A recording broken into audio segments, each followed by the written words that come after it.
وَكُلًّا نَّقُصُّ عَلَيْكَ مِنْ أَنبَاءِ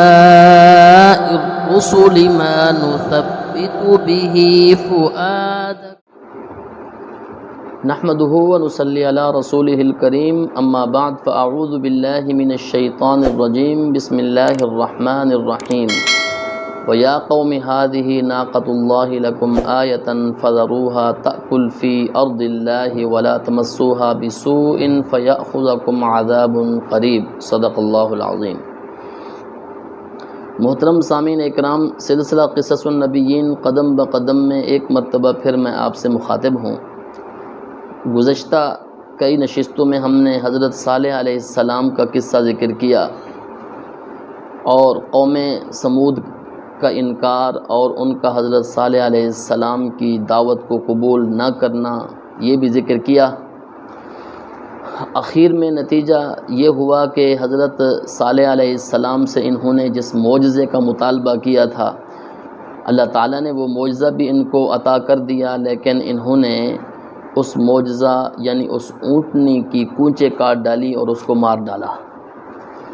جس کا ذکر اللہ تعالیٰ نے ان آیات کے اندر بھی ذکر فرمایا، یا قوم ھذہ ناقۃ اللہ لکم آیۃ فذروھا تأکل فی ارض اللہ، کہ حضرت صالح علیہ السلام نے فرمایا، اے قوم، یہ اللہ تعالیٰ کی نشانی ہے اونٹنی، یہ اونٹنی جہاں بھی جائے زمین میں جس حصے کے اندر چلے پھرے بیٹھے اٹھے اس کو کچھ کہنا نہیں ہے، لیکن انہوں نے حضرت صالح علیہ السلام کی یہ بات نہیں مانی، اور صالح علیہ السلام نے یہ بھی فرمایا کہیں ایسا نہ ہو کہ اس کو مارنے سے اس کو کچھ کہنے سے اللہ تعالیٰ کا عذاب آ جائے، لیکن انہوں نے پھر بھی کچھ نہ مانا۔ تو فعقروها فقال تمتعوا فی دارکم ثلاثۃ ایام، انہوں نے اس اونٹنی کی کوچیں کاٹ ڈالیں، اس کو مار ڈالا۔ تو حضرت صالح علیہ السلام نے فرمایا تمتعوا فی دارکم ثلاثۃ ایام، 3 دن تک تم اپنے گھروں میں رہ لو، 3 دن کے اندر اندر تمہارے اوپر عذاب آ جائے گا۔ ذالک وعد غیر مکذوب، یہ عذاب کا وعدہ ہے جو جھوٹا نہیں ہے، آ کر رہے گا۔ تو یہ ایک معقول بات تھی حضرت صالح علیہ السلام کی، تو انہوں نے جب نہیں مانی، فلما جاء امرنا جعلنا نجینا صالحا والذین آمنوا معه برحمت منا ومن خزی یومئذ، تو اللہ تعالیٰ کا عذاب آ گیا۔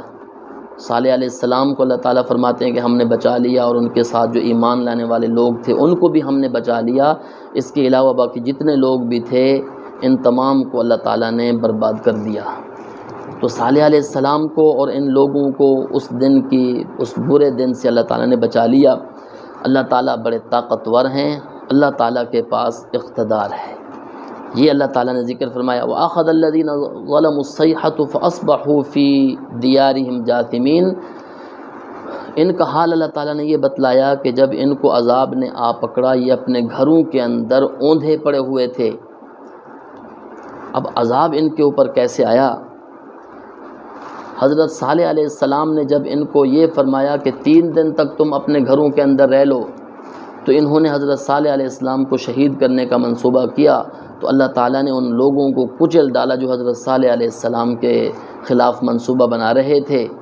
تو حضرت صالح علیہ السلام کے اس کہنے پر انہوں نے مذاق اڑانا شروع کر دیا، یہ کہنا شروع کر دیا کہ صالح ایک دن گزر گیا ہے، ایک دن میں ان کے چہرے زرد ہو چکے تھے لیکن ان کو محسوس نہیں ہو رہا تھا۔ مثال کے طور پر جمعرات کا دن تھا، پھر جب جمعہ کا دن آیا اس دن ان کے چہرے سرخ ہو چکے تھے، پھر بھی کہتے تھے 2 دن گزر گئے ہیں، صالح کچھ ہوا نہیں ہے۔ پھر ہفتے والا دن جب گزرا تو انہوں نے یہ کہنا شروع کر دیا کہ صالح 3 دن گزر چکے ہیں، اور اس وقت ان کے چہرے سیاہ ہو چکے تھے۔ اب اتوار کا جو دن آیا، صبح کے وقت ایک زوردار چیخ آواز آئی اور نیچے سے زلزلہ بھی آیا، تو ان کے کلیجے پھٹ گئے، ان کے اوپر اس طرح کا عذاب آیا، جو جہاں بیٹھا ہوا تھا وہ وہیں کا وہیں مر گیا۔ تو صبح کے وقت ایسے محسوس ہوتا تھا، اللہ تعالیٰ نے ذکر فرمایا کأن لم یغنوا فیہا، ایسے محسوس ہوتا تھا جیسے کبھی یہ آباد ہی نہیں تھے، یہاں کہیں یہ رہتے ہی نہیں تھے یہاں۔ اللہ تعالیٰ نے ایک دوسری جگہ ان کے بارے میں فرمایا، سورۃ حجر کے اندر فرمایا وَلَقَدْ كَذَّبَ أَصْحَابُ الْحِجْرِ الْمُرْسَلِينَ، اصحاب حجر نے بھی پیغمبروں کو جھٹلایا۔ یہ اصحاب حجر سے مراد یہی حضرت صالح علیہ السلام کی قوم یعنی قوم ثمود ہے۔ تو اللہ تعالیٰ فرماتے ہیں کہ انہوں نے جھٹلایا، وَآتَيْنَاهُمْ آيَاتِنَا فَكَانُوا عَنْهَا مُعْرِضِينَ، ہم نے ان کو اپنی نشانیاں دکھلائیں جو انہوں نے مانگی تھیں، ان نشانیوں سے بھی انہوں نے منہ موڑا۔ وَكَانُوا يَنْحِتُونَ مِنَ الْجِبَالِ بُيُوتًا آمِنِينَ، ان کی اللہ تعالیٰ نے کیفیت بتلائی کہ ان کی کیفیت یہ تھی کہ یہ تو پہاڑوں کو تراش لیا کرتے تھے اور امن کے ساتھ تراش لیا کرتے تھے، کوئی مشکل بھی ان کو نہیں ہوتی تھی۔ تو کتنی طاقتور قوم تھی، لیکن انہوں نے مقابلہ کس سے کیا؟ اس ذات سے مقابلہ کیا جس ذات نے ان کو طاقت عطا فرمائی۔ تو فرمایا فَأَخَذَتْهُمُ الصَّيْحَةُ مُصْبِحِينَ، تو ان کو جس وقت چیخ نے پکڑا وہ صبح کا وقت تھا، فَمَا أَغْنَى عَنْهُمْ مَا كَانُوا يَكْسِبُونَ،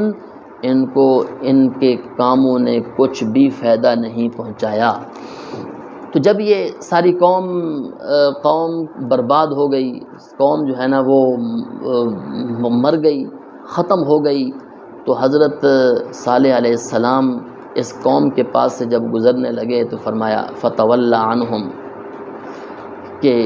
حضرت صالح علیہ السلام ان سے منہ موڑتے ہوئے جا رہے تھے اور فرما رہے تھے یا قومی لا اسألکم علیہ اجرا، یا قوم لقد ابلغتکم رسالت ربی ونصحت لکم، اے میری قوم میں نے تمہیں اپنے رب کا پیغام پہنچایا، رسالت ربی ونصحت لکم ولکن لا تحبون الناصحین، لیکن تمہاری جو حالت ہے وہ یہ ہے کہ تم خیر خواہوں کو دوست نہیں سمجھتے، جس کا نتیجہ یہ ہوا کہ تم صبح کے وقت اس عذاب کے اندر مبتلا ہو گئے اور تمہیں غرق کر دیا گیا، تمہیں تباہ کر دیا گیا، ہمیشہ کے لیے تمہارے اوپر یہ عذاب مسلط کر دیا گیا۔ تو یہ حضرت صالح علیہ السلام، افسوس حضرت صالح علیہ السلام نے ان سے کیا تھا۔ نبی کریم صلی اللہ علیہ وسلم غزوہ بدر کے موقع پر جب جنگ ختم ہوئی تو ان بڑے بڑے سردار جو فرعون تھے وہ کنویں کے اندر پڑے ہوئے تھے، تو آپ صلی اللہ علیہ وسلم نے بھی اس طرح کا خطبہ دیا تھا ان کو۔ آپ صلی اللہ علیہ وسلم نے فرمایا کہ اے لوگو، تم نے مجھے جھٹلایا، اس وقت جھٹلایا جس وقت لوگوں نے مجھے سچا مانا، اور تم اللہ کے پیغمبر کے لیے اچھا خاندان ثابت نہیں ہوئے۔ تم نے مجھے اس وقت میرے علاقے سے نکالا جب لوگوں نے مجھے جگہ دی، تم نے میرے ساتھ اس وقت لڑائی کی جب لوگوں نے میرا ساتھ دیا۔ اور آپ صلی اللہ علیہ وسلم نے فرمایا کہ اللہ تعالیٰ نے جو مجھ سے وعدہ کیا تھا وہ اللہ تعالیٰ نے پورا کر دیا، کیا اللہ تعالیٰ نے جو تم سے وعدہ کیا تھا وہ پورا کیا کہ نہیں؟ تو حضرت عمر رضی اللہ تعالیٰ عنہ وہاں موجود، فرمایا کہ اللہ کے پیغمبر یہ مردہ ہیں، مر گئے ہیں، سن رہے ہیں؟ تو آپ صلی اللہ علیہ وسلم نے فرمایا کہ عمر یہ آپ سے زیادہ سن رہے ہیں، اتنی بات آپ میری نہیں سنتے جتنا یہ سن رہے ہیں۔ تو آپ صلی اللہ علیہ وسلم نے بھی ان کو مخاطب کیا تھا، وہ عبرت کے لیے تاکہ پتہ چل جائے کہ یہ ان کا انجام اچھا نہیں ہوا۔ اسی طرح حضرت صالح علیہ السلام کی اس قوم کا انجام بھی اچھا نہیں ہوا۔ نبی کریم صلی اللہ علیہ وسلم مقام حجر سے ایک مرتبہ گزرے تو آپ صلی اللہ علیہ وسلم نے فرمایا لوگو، اللہ تعالیٰ سے معجزے کا مطالبہ نہ کرنا۔ قوم صالح نے معجزے کا مطالبہ کیا، ان کا انجام یہ ہوا، وہ اللہ تعالیٰ نے جو اونٹنی ان کو عطا فرمائی تھی اس اونٹنی کی انہوں نے پونچھیں کاٹ ڈالی، تو آپ صلی اللہ علیہ وسلم نے یہ بتلایا کہ اس طرف سے آتی تھی، پانی پیتی تھی کنویں سے، ایک دن وہ پانی پیتی تھی، دوسرے دن وہ اس کا دودھ پیتے تھے، اس کے باوجود بھی انہوں نے اس اونٹنی کو مار ڈالا، ختم کر دیا۔ تو اللہ تعالیٰ نے پوری قوم کو اللہ تعالیٰ کی اس معجزے کا انکار اور اس معجزے کے مانگنے کے بعد اس معجزے کے ساتھ جو ہے نا انہوں نے جو معاملہ کیا تو اس پر اللہ تعالیٰ نے ان کے اوپر یہ عذاب نازل ہوا اور قوم حجر، قوم ثمود وہ غرق ہو گئی۔ تو اس سے یہ بات معلوم ہوئی کہ اللہ تعالیٰ کی نافرمانی یہ انسان کے لیے مصیبت کا باعث ہے، انسان کے لیے عذاب کا باعث ہے، انسان کے لیے نقصان کا باعث ہے۔ تو اللہ تعالیٰ سے دعا ہے کہ اللہ تعالیٰ ہمیں اپنی نافرمانی سے محفوظ فرمائے اور اپنا فرما بردار بندہ بنائے۔ وآخر دعوانا ان الحمد للہ رب العالمین۔ وَكُلًّا نَّقُصُّ عَلَيْكَ مِنْ أَنبَاءِ الرُّسُلِ مَا نُثَبِّتُ بِهِ فُؤَادَكَ